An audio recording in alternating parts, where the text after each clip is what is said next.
শেষ রক্ষা হলো না প্রেসিডেন্টের। কয়েক ঘন্টার চরম নাটকীয়তার পর অবশেষে গ্রেফতার করা হলো মোহাম্মদ শাহাবুদ্দিন সুপ্পুকে। কয়েক ঘন্টার চেষ্টায় প্রেসিডেন্ট হিসেবে আটক করা হয়। নিজ বাসভবন থেকে গ্রেফতার করা হয়েছে। সেই ঘোষণাটি এড়িয়ে যাচ্ছে। পদত্যাগের নীতিগত সিদ্ধান্ত নিয়েছেন। আপনারা অনুগ্রহপূর্বক এই কমপ্লেক্সে এখন একটু ছেড়ে দেন। Great. We salute Professor Dr. Yunus the Great. We salute the boss, Dr. Yunus. Excellent. প্রশংসার ভাষা নেই। আরে সে দুঃখের আর কিছু নাই। আমি লিখে সে দুঃখের কিছু নাই। তোরা তাড়াতাড়ি গ্লিসারিন লাগা চোখে, তোদের চোখে পানি নাই লাগা। তারা রাত কত কষ্ট করছে, বেচারা ঘুমাইতে পারে না, আরে হাত লড়াইতে পারে না, পা লড়াইতে পারে না। সাবাস বাংলাদেশ সেনাবাহিনী, সাবাস ওয়াকারুজ্জামান, সাবাস আমাদের মাননীয় প্রধান উপদেষ্টা। বাংলাদেশ সেনাবাহিনী অত্যন্ত দক্ষতার সাথে তাদের যে বীরত্ব দেখিয়েছে সেটি এক কথায় অসাধারণ। জিয়াউর রহমান এরশাদ যা পারেনি, হাসনাত আব্দুল্লাহ নাহিদ ইসলামরা তা করে দেখিয়েছে। পুরো জাতির অবাক হওয়ার কথা না, পুরো বিশ্বের অবাক হওয়ার কথা। ওরা কি করেছে, কি দেখিয়েছে। গোপালগঞ্জ থাকবে না, থাকবে শুধু বাংলাদেশ। গোপালগঞ্জকে এখন লোহার মতন লাল করা হচ্ছে, তারপরে পিটিয়ে এটাকে ঠিক করা হবে। যারা শেখ মুজিবকে আব্বা আব্বা বলে ডাকতেন, এই সন্তানদের এতিমদের অবস্থা কি হবে? দর্শক, আজকের এই ভিডিওটি দেখলে আপনারা রীতিমতো অবাক হয়ে যাবেন।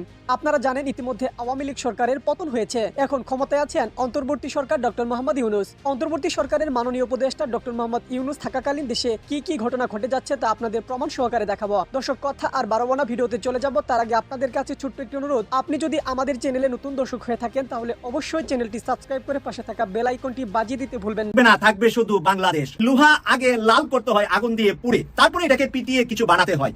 তাই গোপালগঞ্জকে এখন লোহার মতন লাল করা হচ্ছে, তারপরে পিটিয়ে এটাকে ঠিক করা হবে। এবার গোপালগঞ্জে কোনো কবর থাকবে না, গোপালগঞ্জে কোনো লোহা দেওয়াল ওয়াল দিয়ে কোনো ফুলের বাগান সেখানে থাকবে না। যারা শেখ মুজিবকে বাবা মনে করেন, যারা শেখ মুজিবকে আব্বা আব্বা বলে ডাকতেন, এই সন্তানদের এতিমদের অবস্থা কি হবে? কারণ এই সন্তান এতিমদের মধ্যে রয়েছে আমেরিকাতে খালেদ মহিউদ্দিন ঠিকানায়, বাংলাদেশে রয়েছে বেশ কিছু। ইতিমধ্যে মাসুদ কামালের, সাংবাদিক মাসুদ কামালের কথাবার্তা আপনারা শুনেছেন। ইতিমধ্যে আরো কয়েকজন বেখবরের একজন আছেন, তিনিও ইনিয়ে বিনিয়ে শুধুমাত্র কিভাবে বাচ্চা ছেলে মনে করাইয়া দিতে চান মানুষদেরকে। মানুষের সামনে মুস্তফা ফিরোজ সবসময় এমন ভাবে উঠায় যে এনসিপি হলো বাচ্চা আর নাবালক ছেলেরা, এরা কি রাজনীতি করবে? তারপরে তৃতীয় মাত্রার জিল্লুর রহমান আছেন এখানে আছেন রনি, গোলাম ময়লা রনি, ইলিয়াস ভাইয়ের নাম দেওয়া গোলাম ময়লা রনি। এই বাহিনীদের বাবা তো হলো শেখ মুজিব। সেই ভারত আর সেই আওয়ামী লীগের সাথে বিএনপি কোনো না কোনো ভাবে তলে তলে মিলে যা, তাহলে জাতির কাছে বিএনপি এমন ঘৃণিত হবে যে আরো 100 বছরে আর বিএনপি ঘুরে দাঁড়াতে পারবে না। কারণ জাতির সাথে কাঁচা একেবারে নগদ 11 মাস আগে যে পালিয়ে গিয়েছে এবং রাষ্ট্রের যে মানুষের ক্ষয়ক্ষতি করে গিয়েছে ভারত আর আওয়ামী লীগ, সেই ভারত আর আওয়ামী লীগকে কোনোভাবে স্পেস যদি বাংলাদেশে বিএনপি দেয়, তাহলে যারা দিবে তাদের অস্তিত্ব আগে হারাবে। তাহলে সেই আওয়ামী লীগকে কেন স্পেস দিবে বিএনপি? সেই আওয়ামী লীগকে কেন সুযোগ করে দেওয়ার জন্য ভারত বিএনপির ঘাড়ে উঠবে আর বিএনপি সেই বোঝাটা ঘাড়ে নিবে? তাহলে বোঝা গেল ডাল মে কুছ কালা হে। বিএনপির শীর্ষ নেতাদের সাথে ভারতের আওয়ামী লীগের যে কোনো একটা সলা পরামর্শ হয়ে গিয়েছে, আর এই সলা পরামর্শটা দিন বাই দিন কিন্তু পরিষ্কার হচ্ছে।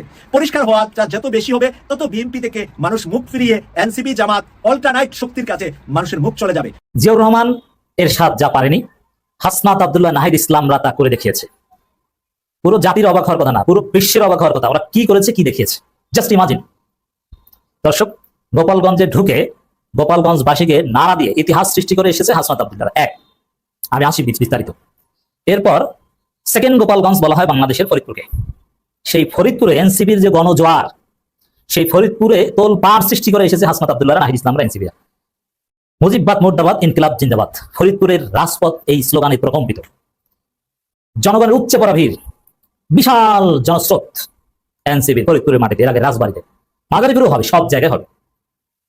তো গোপালগঞ্জ ফরিদপুর ওগুলো একই ছিল একসময়, একই। ফরিদপুরে সে নিক্সন চৌধুরী আর কত কিছু আওয়ামী পান্ডালা বা হাসিনার আত্মীয় স্বজন একটা বড় অংশ ফরিদপুর মানে এই যে বললাম যে দ্বিতীয় গোপালগঞ্জ বলা হয়। তো গোপালগঞ্জে কালকে এক ঘটনা ঘটে আসে, আবার সেই গোপালগঞ্জের কাছে, আপনি যারা জানেন না তাদেরকে বলছি, গোপালগঞ্জের গতকালকে ঘটনার সময় ফরিদপুর মাদারীপুর বিভিন্ন জায়গায় রাস্তা আটকাতে আওয়ামী লীগের কিছু পান্ডারা নেমেছিল।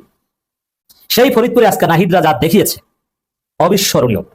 আমি যেটা বলেছি যে গোপালগঞ্জের সবচাইতে জনপ্রিয় দল হবে এনসিপি অতি শীঘ্র। এই আওয়ামী লীগের লোকজনই এক পর্যায়ে যখন দেখবে যে না, হাসিনার কথা শুনে কোনো লাভ নেই, আওয়ামী লীগের কোনদিন ফিরতে পারবে না, যারা অপরাধী তাদের বিচার হবে, কিন্তু যারা অপরাধী না তারা দল চেঞ্জ করবে। সংখ্যালঘুরা, যারা নিরীহ গরিব, আওয়ামী লীগের ভোটার ছিল, এখন তারা এনসিপির ভোটার হবে। এনসিপি যা করেছে গোপালগঞ্জ এবং গোপালগঞ্জের আশেপাশে ফরিদপুরে, এটা প্রেসিডেন্ট জিয়াউর রহমান এবং হোসেন মোহাম্মদ এরশাদও পারেন। আজকে বিএনপির লোকজন ট্রল করছে যে ওরা সেনাবাহিনীর ট্যাঙ্কের ভিতরে আশ্রয় নিয়ে নিরাপদ আশ্রয় এসেছে। আমরা জানতাম না, আপনারাও জানতেন না, এখন জানবেন, আমি জানাচ্ছি। জিয়াউর রহমান গোপালগঞ্জে যেতে পারেনি, গিয়েছিলেন তোপের মুখে, পালিয়ে আসতে হয়েছে আকাশ পথে। ওরা তো আকাশ পথে হেলিকপ্টার আসেনি, ওরা ট্যাঙ্কে এসেছে। জিয়াউর রহমান চাইতে বেশি সাহসিকতা দেখিয়েছে, এর সাথে চেষ্টা করেছিলেন, পারেনি। তা গোপালগঞ্জ ওটা আওয়ামী লীগ, গোপালগঞ্জ যদি শিবির নেতা বলেছে ঢাকা বিশ্ববিদ্যালয়, গোপালগঞ্জ এটা অনেকটা ভারতের একটা অঙ্গরাজ্যের মতো মনে হয়। ইতিহাসে কেউ ওখানে ঢুকতে পারেনি। সময়টা ছিল 1978 সাল। নির্বাচনী প্রচারে প্রেসিডেন্ট জিয়াউর রহমান গিয়েছিলেন গোপালগঞ্জে, কিন্তু গোপালগঞ্জ তাকে স্বাগত জানায়নি। মঞ্চে ওঠার আগে স্থানীয় জনগণের তীব্র প্রতিক্রিয়া ও প্রতিরোধের মুখোমুখি হন তিনি। পরিস্থিতি এতটাই উত্তপ্ত হয়ে উঠে যে তাকে সেনাবাহিনীর হেলিকপ্টারে করে তাৎক্ষণিকভাবে খুলনায় সরিয়ে নেওয়া হয়। এই ঘটনা তখন সামরিক বাহিনীর মধ্যে চাঞ্চল্যের জন্ম দেয়। বিএনপির ছাত্রীগুলো এখন কি বলবে, যারা হাসনাতের ট্যাঙ্কে আসা নিয়ে ট্রল করেছে? জিয়াউর রহমান তো সামরিক হেলিকপ্টারে হাসিনার মতো পালিয়েছিলেন, এটা বলতে পারে না? এখন কি বলবে? তো ভেবেছিল যে জনগণ কিছু বুঝে না, জনগণ যে শিক্ষিত, তারা যে জিয়াউর রহমান কি করেছেন এটা খুঁজে বের করতে পারে। দেখলেন তো, স্বৈরশাসক এইচএম এরশাদ চেয়েছেন গোপালগঞ্জে ঢুকতে। পুরো রাষ্ট্রযন্ত্র এবং সেনাবাহিনী নিয়ন্ত্রণে থাকা সত্ত্বেও তিনি গোপালগঞ্জ ঢোকার সাহস পাননি, চেষ্টা করেও সফল হননি। গাড়ি ঘুরিয়ে দেওয়া হয় নিরাপত্তা বেষ্টনী করে। গোপালগঞ্জ আওয়ামী লীগ ছাড়া সবার জন্য ছিল এক অদৃশ্য দেওয়াল। এখন দেখছি সেই জায়গায় হাসনাত আব্দুল্লাহ একটি লাঠি হাতে বোখরা সাপের মতো ফোঁস করতে করতে বারবার এগিয়ে যাচ্ছে। এটা ইতিহাসের এটা ইতিহাসের নির্মম ব্যঙ্গ। যেখানে জিয়া ও এরশাদ গণরোষের গোপালগঞ্জ থেকে ফেরত যান, সেখানে তারুণ্যের শক্তি সুরাম দিয়ে এসেছে, বক্তব্য দিয়ে এসেছে, পাল্টা প্রতিরোধ করে এসেছে, ওদের ডলা দিয়ে এসেছে, আবার যাওয়ার ঘোষণা দিচ্ছে এবং পাশে ফরিদপুরে বিশাল সমাবেশ করে দেখিয়েছে। আর কি করবে? গোপালগঞ্জে ফরিদপুরের মতো বিশাল পদযাত্রা হবে।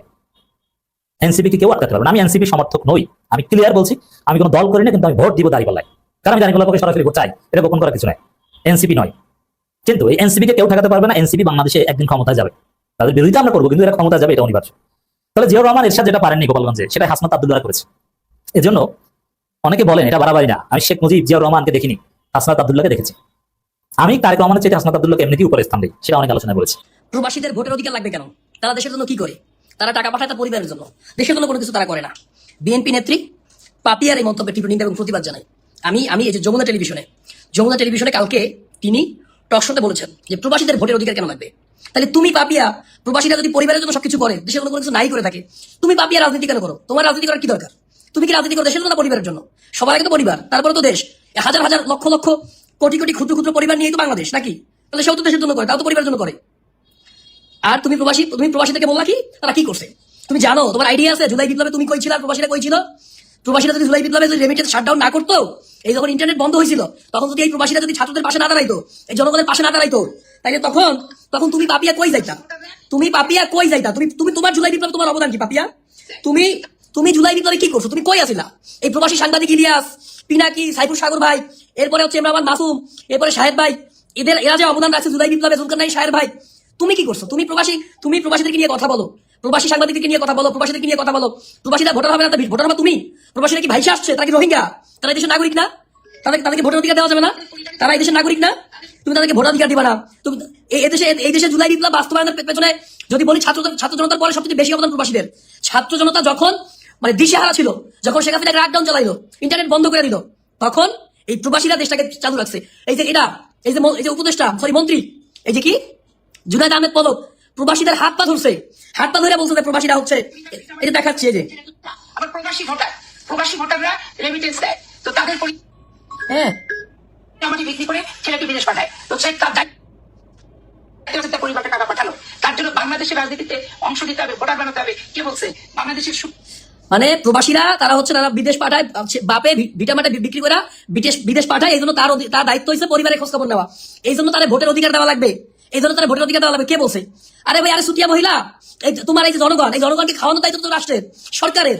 তোমরা খাওয়াইতে পারো না, এই সরকার দ্বারা আছে, বিএনপি সরকারে ছিল, আবার ভবিষ্যতে সরকারে আসবে। তোমরা জনগণের কর্মসংস্থানে ব্যবহার করতে পারো না। এই জনগণ বিদেশে গিয়ে কামলা দিয়ে ইনকাম করে দেশে পাঠায়, আর তুমি বলতেছো তাদের ভোটাধিকার কেন দেওয়া লাগবে? আচ্ছা শুনেন পরবর্তীতে কি বলে। একটা নিরাপদ জায়গায় তারা প্রতিবাদ করে। আমাদের মতো রংপানি থেকে, রিমান্ড থেকে, লোহার রড থেকে ফেতলা করা আর পুলিশ পিটানি, দিনের পর দিন 40 দিন 50 দিন থানা করে বেঞ্চের উপর বসায় থেকে রিমান্ড কার্যকর করা, এগুলো কি প্রবাসী ভোটাররা কখনো তারা কি ভুক্তভোগী? কিছুই করে না প্রবাসীরা, সব করাই মহিলা। ভোটের অংশীদার হতে যাবে কেন? মানে প্রবাসীরা ভোটের অংশীদার হইতে কেন যাবে? প্রবাসীরা কি ভুক্তভোগী হয়েছে? এই রিমান্ড যা কিছু হয় সবকিছু হচ্ছে এই করে এই যে বিএনপি নেত্রী পাপিয়া ম্যাম, আপনি তো এমপি ছিলেন, আছিলেন, আর অনেক কিছু আছিলেন। আপনি গত 16 বছরে কয়বার রিমান্ডে গেছিলেন? আপনি কয়বার জেল কাটছিলেন? আপনি কি করছেন দেশের জন্য গত 16 বছরে? ওই সংসদে ভাইয়া ওই যে গালাগালি করছেন, তা তো আমরা দেখছি। ওই গালাগালি করা ছাড়া আপনি সংসদে দেশের জন্য কি করছেন? আপনি জনগণের জন্য কি করছেন? এই প্রবাসীরা দেশটা টিকাই রাখছে। এই প্রবাসীদের রেমিটেন্সের টাকায় দেশ চলে। এই যে রিজার্ভ, আপনার রিজার্ভ শূন্য হয়ে যায়, আপনার ডলার থাকে না, আপনার ডলার নাই। হ্যাঁ, আপনি বিদেশ থেকে আমদানি করতে পারেন না, আপনি আপনার আমদানি বন্ধ, ইম্পোর্ট বন্ধ, আপনি তেল নাই, আপনার চাউল নাই, আপনার এটা নাই, ওটা নাই। এগুলো তো যে প্রবাসীরা পাঠায়, রেমিটেন্স পাঠায়, সেই রেমিটেন্সের টাকা দিয়ে কিনে। হ্যাঁ, রেমিটেন্স ছাড়া ডলার আসে না। এই বাংলাদেশে ডলার সমস্ত কিছু রেমিটেন্স সব পাঠায় প্রবাসীরা। এই প্রবাসীদেরকে দিয়ে কথা বলেন না।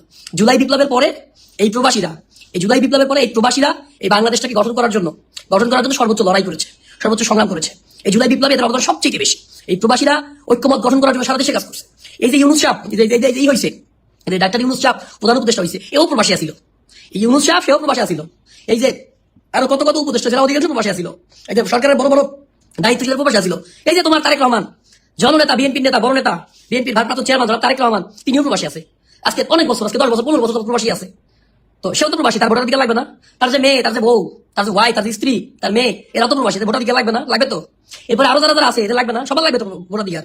বাংলাদেশের 2 কোটি মানুষ, 2 কোটি ভোটার, 2 কোটি প্রবাসী। এরা টাকা পাঠায়, এদের টাকায় আমরা চলি, আমার দেশ চলে। আমার দেশ আমদানি রপ্তানি ব্যয় বিটাই হচ্ছে এই প্রবাসীদের আইডিয়া। প্রবাসীদেরকে নিয়ে কথা বলো না। প্রবাসীদের ভোটের অধিকার লাগবে। এই 5 তারিখের পরে সমস্ত রাজনৈতিক দলগুলো, ছাত্র দল সবাই বলছে প্রবাসীদের ভোটের অধিকার লাগবে। সুতরাং এই প্রবাসীদের ভোটের অধিকার নিয়ে তোমার এভাবে কথা বলা ঠিক হয় না। আওয়ামী লীগ যদি মনে করে যে গোপালগঞ্জে তাদের ব্যাপক বিজয় হয়েছে, সেখানে তারা এনসিপি কে নির্মূল করেছে বা তাদেরকে উৎখাত করেছে, তাদের কর্মসূচি পালন করতে পারেনি, একেবারে বিপুল জনতা তাদের সমর্থনে একেবারে হটিয়ে দিয়েছে, এটা একটা বড় ধরনের ভুল। যেই বার্তাটা গেল রাজনৈতিক অঙ্গনে যে আওয়ামী লীগ সন্ত্রাসে বিশ্বাস করে, আওয়ামী লীগ একটা অগণতান্ত্রিক শক্তি, আওয়ামী লীগ তার বাইরে অন্য কোনো রাজনৈতিক শক্তিকে কোনো তার অধিকার দেবে না, তার মত প্রকাশের স্বাধীনতা দেবে না, সেটাই কিন্তু প্রতিষ্ঠিত হলো যে একটা শান্তিপূর্ণ কর্মসূচিতে আওয়ামী লীগ হামলা করেছে।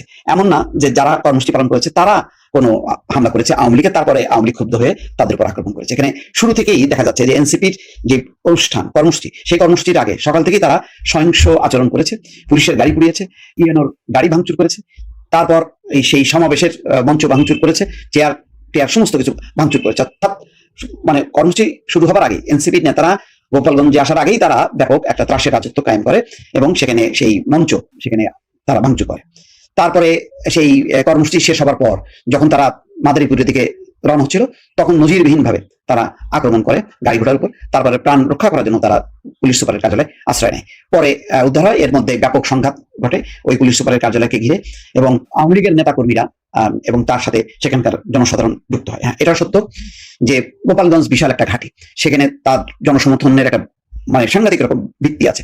গোপালগঞ্জ এতদিন শেখ হাসিনার নেতৃত্বে তারা গোপালগঞ্জের সুবিধাভোগীরা, তারা প্রশাসন চালিয়েছে, পুলিশ চালিয়েছে, তারা কর্তৃত্ব করেছে, সেখানে একটা বিশাল একটা সুবিধাভোগী গোষ্ঠী আছে। আবার কোন রকম অন্ধ যারা সাধারণ মানুষ, তারাও আওয়ামী লীগের সমর্থক। ওই গোপালগঞ্জে যেমন শেখ হাসিনার জন্ম, শেখ হাসিনা সেখান থেকেই বঙ্গবন্ধুর কন্যা হিসেবে রাজনীতিতে এসে, সেটা যেমন গোপালগঞ্জের মানুষ জানে। আবার ওখানেই দুর্নীতিবাজ বেনজিরের জন্ম, সেখানে কর্তৃত্ব করেছে, সম্পদ করেছে।